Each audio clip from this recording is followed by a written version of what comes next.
बिस्मिल्लाहिर्रहमानिर्रहीम। अस्सलामुअलैकुम वरहमतुल्लाहि वबरकातुहू।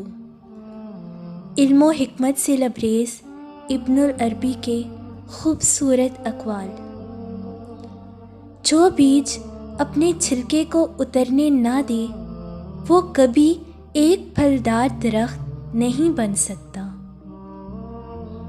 हर खुशी के पीछे दर्द, जद्दोजहद और मुसीबत होती है।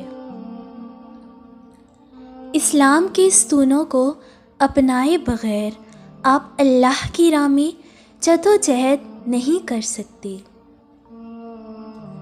अगर आपका दिल पाक है तो ये दुनिया की किसी बुराई से मुतासिर नहीं हो सकता।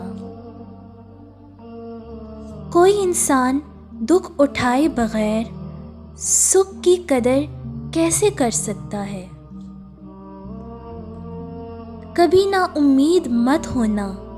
अल्लाह अपने बंदों को मुसीबतों से आज़माता है और बेशक हर मुश्किल के साथ उसका हल भी है। तुम उसकी मसलहत को नहीं जानते मगर वो रब तुम्हारी हर तकलीफ़ को जानता है। अगर दुनिया में इज़्ज़त चाहते हो तो नंबर 1 अपनी ज़ुबान को नर्म रखो और नंबर 2 अपने इख़्लाक़ को हमेशा बुलंद रखो। इस तरह तुम्हें बहुत इज़्ज़त मिलेगी।